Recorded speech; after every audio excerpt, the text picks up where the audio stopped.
And I wanted to come here because when you walk inside this shop, you are overwhelmed with the smell of cookies baking, which is gotta be up there in the top best smells you could possibly ever have, don't you think?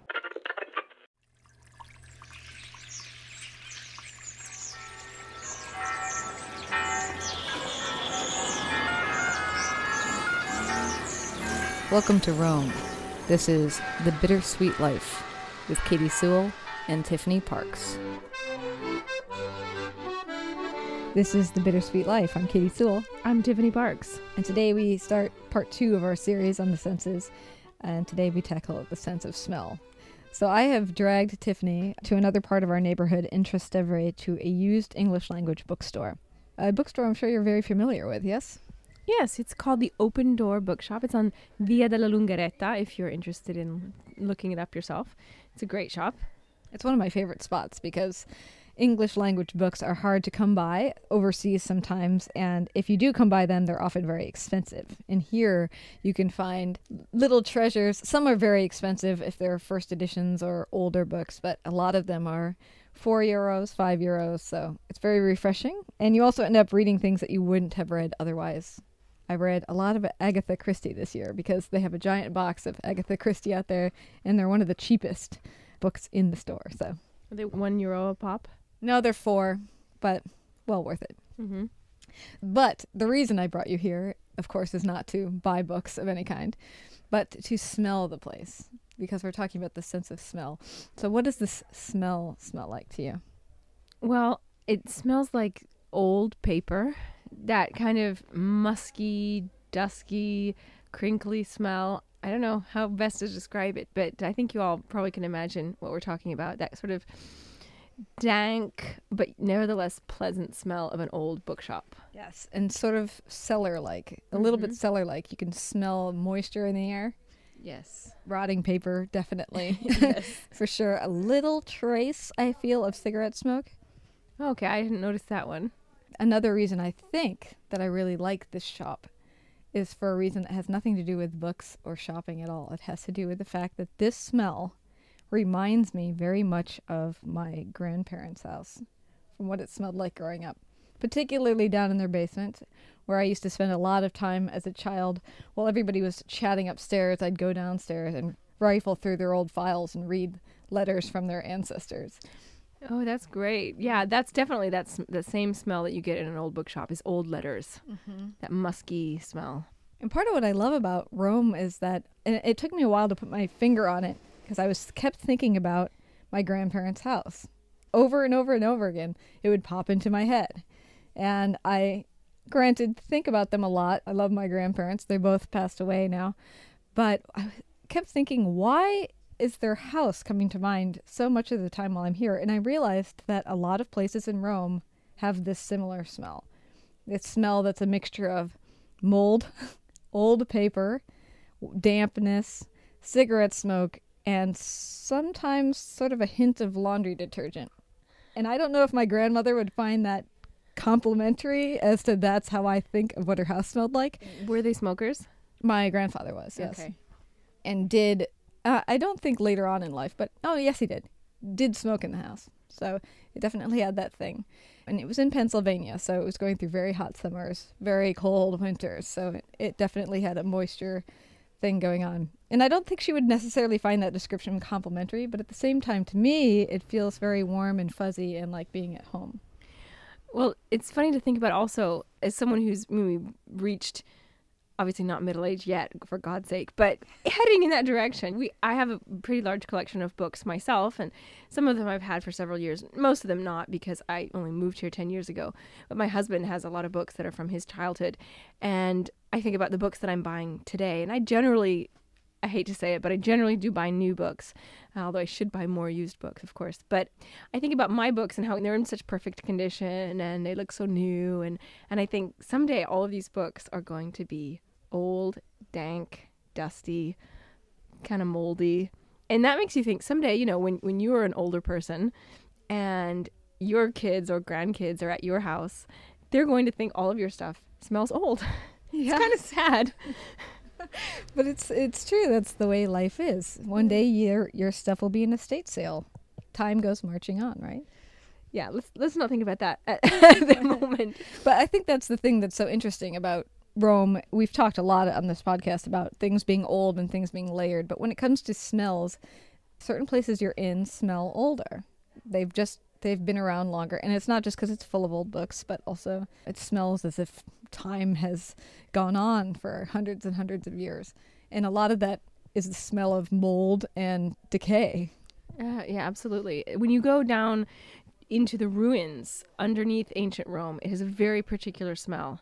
If you ever go to San Clemente Church in Rome, which I absolutely recommend you do if and when you come here, there's 3 layers to this church. And the lowest layer is from the first century BC. And it was an old ancient house and a Mithraic temple a little bit later. When you descend the stairs from the medieval church down to the ancient level, this smell just comes over you, this smell of decay, but not bad. I mean, obviously decay is not a positive smell, but I love it when I go down into ruins and I smell that smell. And obviously, partially that's got to be because it's an exciting thing to do, to go down into an ancient place. I don't know, there's something very particular about that smell. And you smell it, it's true, you smell it a lot in Rome. Mm-hmm. It feels more weighty than the smell of new construction or the smell of an air freshener. It has this weight behind it that maybe it gives you a reverence for the place. Something that strikes. That's the hard thing about smell, because it's something that strikes you deeper than on an intellectual level. Actually, yeah, because I read about this once. The olfactory gland, I guess that's what they call it, where your smell sort of happens. It connects to your brain in the most direct way. It is, of all of the 5 senses, it is the one that connects with memory, particularly. Definitely sound is very connected to memory, specifically music. But I think that smell, on a deeper level, when you don't even think about it, all of a sudden you smell something and it transports you back to that time before your mind has even had a chance to recognize what you're thinking of. It'll give me the feeling that I had in that moment. It'll take me back not only to the time, but to the emotional state I was in when that whatever it was happened. I remember there's a smell, and I cannot tell you what the smell is because I can't recognize it. But there's a smell that takes me back to my very first week in university. And I have no idea what the smell is. It's not a perfume. It's not a food. It's some particular smell that takes me back to that time.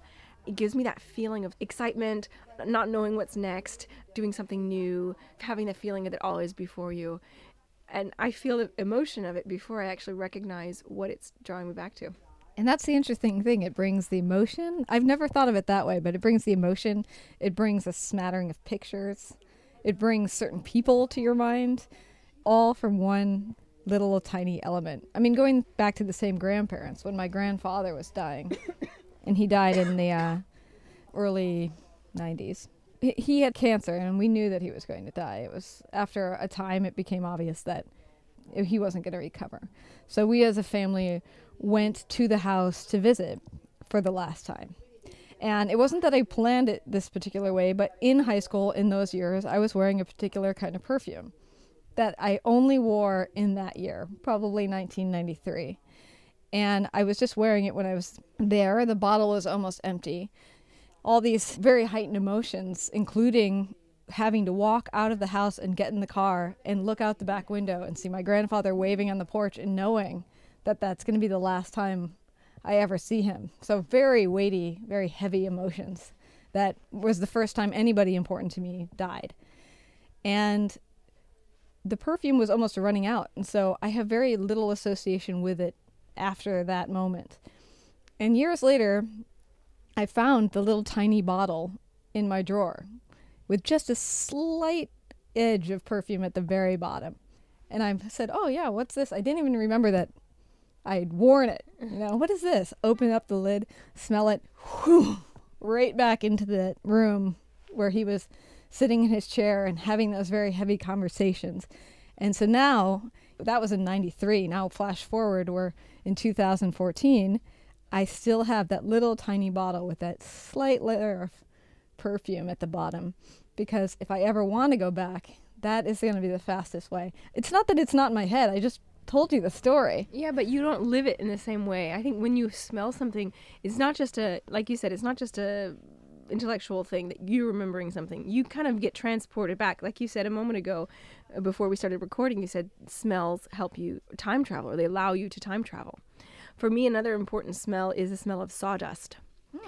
And when I was 8 years old, I was doing my very first play. It was Bye Bye Birdie at the Village Theater in Issaquah, Washington. And it was an amazing experience for me. It was probably the happiest experience I'd ever had up to that point. Now, I was only 8, so I didn't have that much time. But it was probably one of the happiest times of my life. Top 10, maybe, top 5, maybe even. And when we were rehearsing, and I think particularly the rehearsal process is fun. I don't know how you feel about this. I agree. The performing is great, but the rehearsal process is just so much fun when you're doing a big ensemble show. And this is my first experience with it. And I was in the chorus, of course. I didn't have a big part. Didn't have any lines, actually. But nevertheless, it was very important to me. And when they were building the stage, it was probably the last 2 weeks of rehearsal. I had never lived anywhere in which the house was having construction going on. I'd never been around the smell of sawdust before that time. And that smell of sawdust, as they were constructing this wooden stage set, has remained with me. And whenever I smell sawdust today, I am totally transported back to being 8 years old and being in my very first play. That's so interesting. Isn't that so funny? I would be so interested to hear what other people have as their smell, because sometimes these smells aren't very pleasant. Like, I wouldn't think sawdust would have I mean, it is a nice smell. I love it. Well, I'm weird, though. I love the smell of sawdust and the smell of wet paint. See, there you go. And there's a lot of people I've heard that like the smell of gasoline, which is another thing that you shouldn't be smelling. But that reminds me that one of my favorite smells is the smell of foam rubber, which is very much what covers this microphone, this wrapping around it. And the reason that I love that smell is a very strange reason indeed, that when I was growing up as a kid in Minnesota, tornadoes were a real issue. And the house that we lived in didn't really have any parts of it that were underground, because you're supposed to go underground or to the basement. And we didn't have that. So the second thing that you do is you try to get into a closet or somewhere that's like under a stairwell. And we had a walk-in closet that tucked in under the stairs. And my parents, to make it more comfortable or possibly to turn it into a fort for us when we were not in a tornado warning time, put a foam rubber mat down there, just an uncovered foam rubber mat. And so when a tornado warning came, we as a family would all tuck in under there and lay down there for however long it took for the warning to be over. I can remember laying face down in the foam rubber. You know, she's just smelling the microphone right now. Because it's that same smell. I love it. And years later, because this is one of the smells I love, years later, someone asked me, "Is that why you got into radio?" It could be. And of course, it's bigger than that. I also am a huge fan of audio, but I'm not beyond being in a studio and smelling the mic really quick. Hang on, I gotta smell it. Okay. Yeah, to me that smell means absolutely nothing. Mm-hmm. Nothing. But you know what I love? I love the smell of a newly printed catalog, like a glossy catalog or brochure that has been newly printed, that smell of ink. I noticed that my husband adores this smell too, and we're both in journalism, so I don't know, maybe that's another weird reason. Were we drawn to it because of that? But boy, this could start a whole different thought process. Think about what you do for a living. You listening as you do right now. Do any of the smells with that job have anything to do with something that you love from a time past? Very interesting. Although using that frame of reasoning or that line of reasoning, I should be in construction, really. Or in theater. Yeah, I like that idea of time travel. And as my time here gets shorter and shorter as the days march on, I think about that. What will be the smell that time travels me back to Rome? You don't know, right? Like, you didn't know that sawdust would be the one that takes you back. Well, I didn't know especially not at 8 years old. I didn't know that an old bookshop would take me back to my grandparents' house. We don't know. Will I ever be able to know what in Rome will take me back? I guess no. I guess not in advance. Do you have a guess for yourself? If you were to move away from Rome, what predominant smell? I can't even think. I don't know, maybe jasmine. Their jasmine comes out in Rome in May, and you smell it everywhere from all through May and June. And so that might be one. But again, that's very seasonal, though. It's just at one time of year. You mentioned to me once, though, that when you first moved here, the smells of people making what? Oh, that's right. When I first moved here, or when I used to, even earlier, when I used to come and visit Rome, I had relatives here, and I used to come for a couple weeks at a time. And I wasn't staying in a hotel. I would be staying in an apartment building with family or friends. And every time I would walk into an apartment building, I would get this very distinct smell, and I couldn't place it at first. But I realized it was a smell of tomato sauce cooking. Housewives were preparing the pasta for their family who were going to be coming home from work and or school to have lunch, which is a very typical, very old-fashioned thing for Italians to do, to eat a big lunch at home. And it's the smell of tomato sauce with olive oil and basil. It really connected me to the strangeness of Italy, the foreignness, because it's not a smell that you smell very often in the States in an apartment building in the middle of the day. It seemed very strange to me and very foreign, and in the way that foreign things sometimes are uncomfortable. I don't know if that makes sense, but when you're in a new place and you smell something very strong, and it kind of makes you remember that you're not in your home. And so it wasn't necessarily a positive smell for me at first, because it would kind of remind me that I was out of place. I don't notice that smell at all anymore. I don't know if that's just because the building where I live, nobody cooks in the middle of the day, or because I'm just so used to it. Or maybe because you're in your place. It no longer stands apart as something different. Now it's a smell that's probably coming from your house. Probably, except I never cook pasta for lunch. But yes, it's much more likely that it's just because I'm so used to it now, and I am in my place now. I'm not in a foreign country, although technically I am, because I'm not Italian yet. But you're coming along. Okay, why don't we end? We'll stop recording in this bookshop. I'll take one big more whiff to remind myself of my grandparents' house. Then you'll walk me to somewhere where you love the smell, and we'll end there. Sounds good. Okay.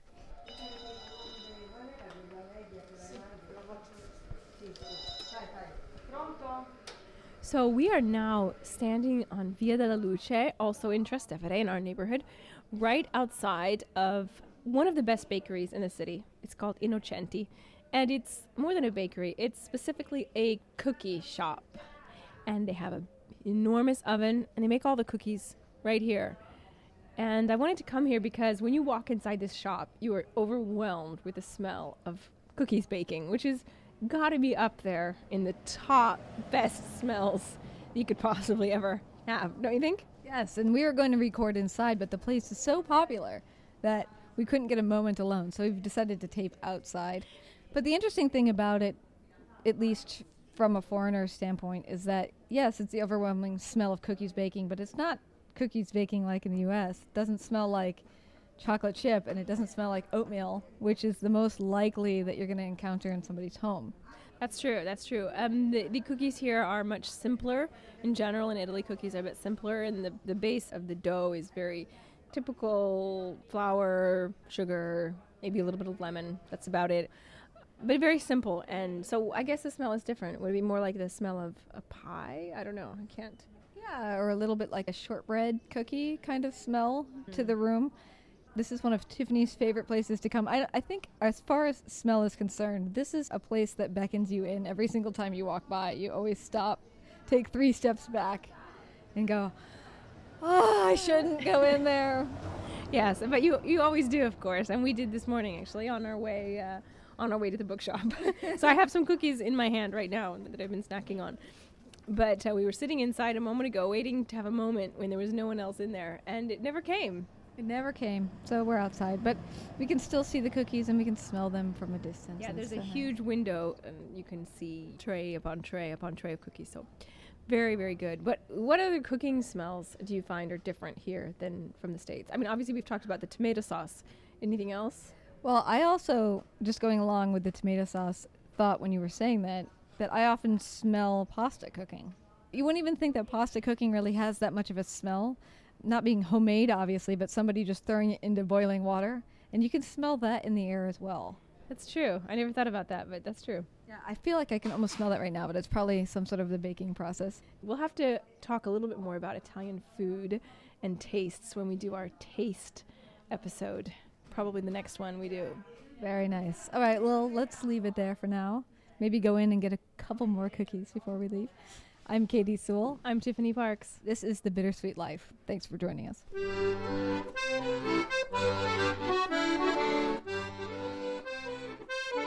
Hi there, Katy here, sitting by the open window as the pizza place gets ready for dinner service downstairs. If you like the show, consider supporting us. Your little contribution helps us pay the bills, which frankly is a blessing since I'm making no money right now. And it shows your interest in seeing more podcasts, even entirely new types of podcasts in the future. Visit thebittersweetlife.net and click the donate button. Thank you so much for joining us on this adventure and for all the ways you keep in touch. Talk to you next week.